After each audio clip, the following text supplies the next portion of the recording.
Ny mety toetry ny andro any an-dranomasina ny zoma 20 Novembre 20 amin'ny enora maraina hatramin'ny sabotsy 20 Novembre 20 amin'ny enora maraina. Mila malina trano mpampiasa ranomasina na tsy misy aza mifampitandremana. Ho an'ny morontsiraka atsinanana tanjony bombamomba hatrany amin'ny tanjona angotsy. Anorana malefaka indraindray ho avy atsinanana navaratra sinanana ny rivotra ka ho folatra amin'ny 20 km isan'ora adiny mpanonja ny ranomasina avony onja anodidina indray metatra. Tanjona angotsy hatramin'ny manoro anorana malefaka ho avy avaratra sinanana ny rivotra ka ho folatra amin'ny 30 km isan'ora adiny mpanonja nanonja be ny ranomasina avony onja ray hatramin'ny 2.5 metatra. Manoratra ny tolanaro anorana tandrifondraona vitsy ho avy avaratra sinanana ny rivotra ka ho roapolatra amin'ny 30 km isan'ora hatratra 40 km isan'ora any atsimo manakara anonja be ny ranomasina avony onja ray 2 hatramin'ny 2 metatra.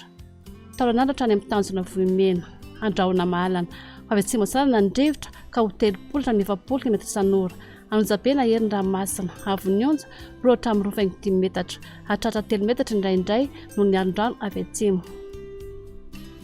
Ho an'ny morontsiraka andrefana tanjona vohimena hatrany amin'ny tanjona akapo ho maina amin'ny akapobeny ho avy atsimo ny rivotra ka ho 20 hatramin'ny 30 km isan'ora hatratra 70 km isan'ora ny alina anonja be na herin'ny ranomasina avony onja 2 hatramin'ny 5 metatra hatratra 3 metatra indraindray noho ny alondrano avy atsimo.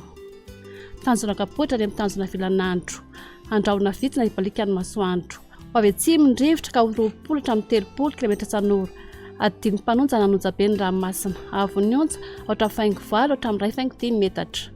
Tanjona vilanandro hatrany nalalava andona tandrivindraona vitsy ho avy andrevana na varatra andrevana ny rivotra ka ho 10 hatramin'ny 20 km isan'ora ivaova kosa ny maraina ka ho 10 km isan'ora ho tonona adiny mpanonja ny ranomasina avony onja latsakiny 5 metatra.